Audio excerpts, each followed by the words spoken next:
দিন শেষে যখন জনগণ বুঝতে পারবে যে নতুন করে বিএনপি আবার এসালম হয়ে গেছে এবং এই ব্যাংকগুলো থেকে আবার টাকা লুটপাট করছে, জনগণ টাকা উঠে ফেলবে, বাসায় রেখে দেবে।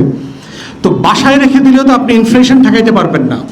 বাসায় ঠেকে দিলে আপনি যে ব্যাংক খাত থেকে ডোমেস্টিক কস্ট অ্যারেঞ্জ করবার জন্য যে ঋণ নিচ্ছেন বিভিন্ন ব্যাংক থেকে, সেই ঋণ নেবার টাকা আপনি কদিন পরে ব্যাংক খাতে পাবেন না। তখন আপনাকে কাগজ ছাপাইতে হবে।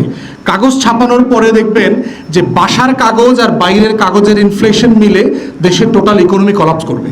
তাহলে বিএনপির নিজের বুঝ যদি না থাকে, যে কমন সেন্স, যে আমি কেন আমার হাতে পায়ে কেটে রক্তক্ষরণের ব্যবস্থা করছি, এইটা অন্য কাউকে বোঝানো সম্ভব হবে না।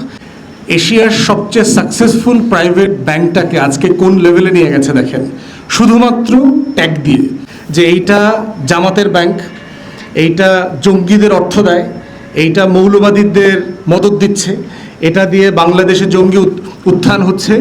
আবুল বারাকাত থেকে শুরু করে বাংলাদেশের তথাকথিত বড় বড় বাংলা ইংরেজি পত্রিকা, টেলিভিশন, গবেষণা প্রতিষ্ঠান সবাই মিলে এই ন্যারেটিভটা তৈরি করেছে যে ও আসলে, ওর চেহারাটা এত কুৎসিত, ও আসলে এত বড় একটা কালো বিড়াল, ওকে আসলে মেরেই ফেলা দরকার। এবং এই সম্মতি উৎপাদনের মধ্য দিয়ে আমরা দেখেছি যে বাংলাদেশে কিভাবে ব্যাংকিং সেক্টরে ফ্যাসিবাদ তৈরি করেছে। এটা থেকে আমাদের আকাঙ্ক্ষা ছিল যে বিএনপি এখান থেকে উল্টা পথে আসবে, সংস্কারের পথে আসবে। কিন্তু সংস্কারের পথে না এসে আমরা দেখতে পাচ্ছি ইকুয়ালি সেই ক্রিমিনালদেরকেই পুনর্বাসন করবার চক্রে সে আসছে। এবং দেখেন একের পর এক কীভাবে করছে। আর্থিক খাতে সংস্কারের জন্য যেই অধ্যাদেশগুলো র্যাটিফাই করবার দরকার ছিল, তার প্রায় কোনো অধ্যাদেশ তারা র্যাটিফাই করে নাই।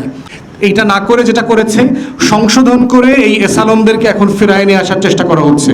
ব্যাংকিং খাতে একের পর এক যে অ্যাপয়েন্টমেন্ট দিচ্ছে, দেখবেন যে গত কদিন আগে এমডি থেকে শুরু করে অনেক কর্মকর্তাকে সরায় ফেলছে, সরায় নিজেদের লোক বসাচ্ছে অথবা এসালমের অ্যাপয়েন্টমেন্ট বসাচ্ছে।